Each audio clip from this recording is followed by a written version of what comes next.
नमस्कार मेरे मित्रों, आप सभी का मैं बहुत सारा स्वागत करती हूं अपने YouTube चैनल में। आज हम लोग भारतीय दंड संहिता के सदोष अवरोध और सदोष परिरोध के बीच के अंतर को समझेंगे। अब आप लोगों में से कुछ लोग ये भी सोच रहे होंगे कि मैंने इन दोनों सेक्शंस को अच्छी तरीके से समझाया नहीं और उसके पहले ही मैं आप लोगों को अंतर स्पष्ट कर रही हूँ। आप लोगों का सोचना बिल्कुल अपनी जगह सही है, लेकिन चूंकि 2 रात पहले मेरे पास में प्रिया जी का मैसेज आया था और उन्होंने मुझसे कहा था कि मैं इन दोनों के बीच का अंतर समझाऊं, तो मैंने सोचा कि पहले यही काम कर देना चाहिए।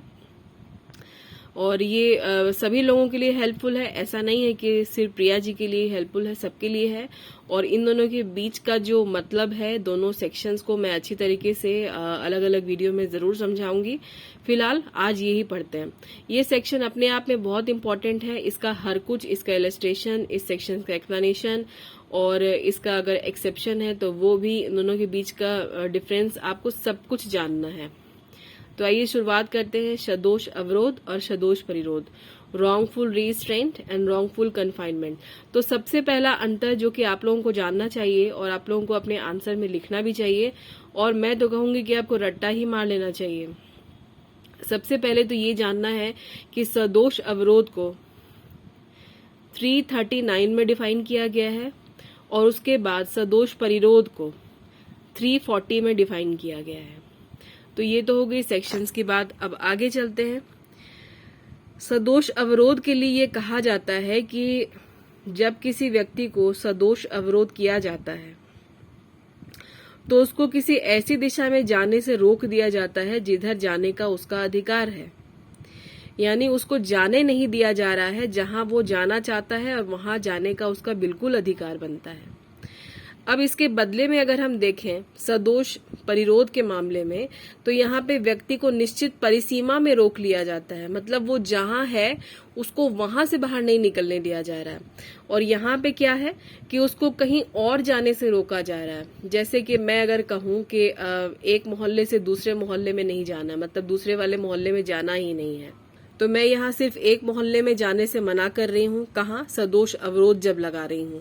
लेकिन अब मैंने किसी व्यक्ति को घर में बंद किया हुआ है और मैंने कह दिया है कि आपको इस घर के बाहर नहीं निकलना है, जबकि वो व्यक्ति निकलना चाहता है, तो यहाँ पर ये हो गया सदोष परिरोध। इसका नेक्स्ट है कि सदोष अवरोध जो है उसके अंतर्गत किसी भी व्यक्ति को सिर्फ एक निश्चित दिशा में जाने से रोका जाता है। अब एक निश्चित दिशा में जाने के पहले वाला उदाहरण मैंने आपको अभी जस्ट बताया कि दूसरे मोहल्ले में मैं जाने नहीं देना चाहती हूँ। तो इस दूसरे मोहल्ले को जिसमें मैं जाने से रोक रही हूँ, उस दूसरे मोहल्ले के अलावा वो कहीं भी जा सकता है। उसको कोई रोक टोक नहीं है, कोई पाबंदी नहीं है, लेकिन सिर्फ उस मोहल्ले में नहीं जाएगा जहां मैं जाने के लिए मना कर रही हूँ। यानी कि सदोष अवरोध के अंतर्गत किसी भी व्यक्ति को केवल एक निश्चित दिशा में जाने से ही रोका जाता है और उस दिशा के अलावा, यानी मैं जहां जाने से उसको रोक रही हूँ उसके अलावा वो कहीं पर भी जाने के लिए स्वतंत्र है। इसके बाद अगर हम देखें सदोष परिरोध के मामले में, तो निश्चित परिसीमा के बाहर जाने की आजादी पूरी तरीके से खत्म हो जाती है। इसका मतलब है जहां पर मैंने उस व्यक्ति को रोक के रखा है वहां से बाहर निकलने की उसको कतई परमिशन, 0% परमिशन भी नहीं है। यानी सदोष परिरोध के अंतर्गत किसी निश्चित परिसीमा के बाहर जाने, अब निश्चित परिसीमा अगर मैंने कह दिया है कि वो अपने घर के कैंपस के बाहर नहीं जाएगा, तो बस उसको अपने घर के कैंपस में ही रहना है और उसकी ये स्वतंत्रता पूरी तरीके से समाप्त हो जाती है। इसका अगला अंतर है कि सदोष अवरोध कोई भयंकर अपराध नहीं होता, और ये चूंकि भयंकर अपराध नहीं है, अब ये जाहिर सी बात है कि ये भयंकर अपराध कैसे हो सकता है। मैं सिर्फ उसको एक जगह जाने से रोक रही हूँ, इसलिए इसका पनिशमेंट भी बहुत कम है। लेकिन इसके मामले में अगर देखा जाए तो सदोष परिरोध जो है एक गंभीर अपराध है, क्योंकि मैं उसको नजरबंद कर रखी हूँ, मैं उसको बंद कर रखी हूँ, मैं उसको घर के बाहर, कैंपस के बाहर नहीं जाने दे रही हूँ।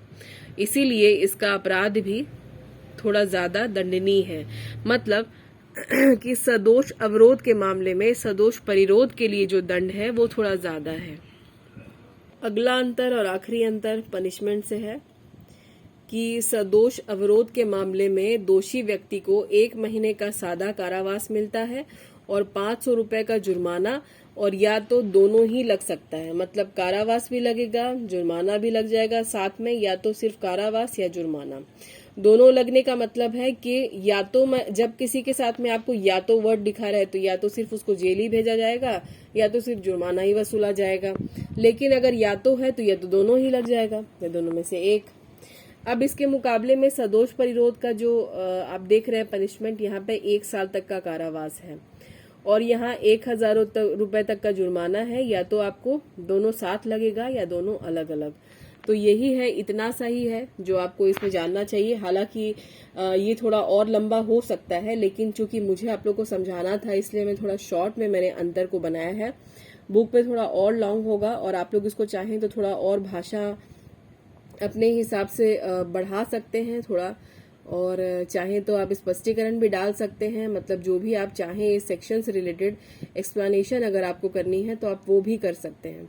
मैं उम्मीद करती हूँ कि आपको ये पसंद आया होगा आज का लेक्चर और समझ में भी आया होगा। अगर आया है तो वीडियो को जरूर लाइक करें, नहीं मन करता है तो बिल्कुल ना करें, जैसे देख के जा रहे हैं वैसे ही चले जाएं। और अभी तक अगर आपने मेरे चैनल को सब्सक्राइब नहीं किया है तो सब्सक्राइब कर लें, अपने बाकी फ्रेंड्स में भी शेयर करें। लेकिन अगर आपका मन सब्सक्राइब करने का नहीं करता तो बिल्कुल ना करें, और शेयर लेकिन जरूर कर दें, क्योंकि हो सकता है कि आपको सब्सक्राइब करने की जरूरत नहीं है लेकिन किसी और को हो सकती है।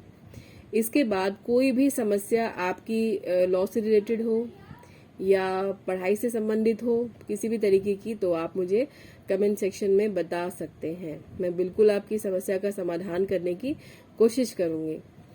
तो आज के लिए बस इतना ही। मिलेंगे आपसे अगले वीडियो में अगले लेक्चर के साथ में। तब तक के लिए आप लोग अपना ध्यान रखें, मन लगा के पढ़ाई करें, सेफ रहें। All the best, good night and sweet dreams.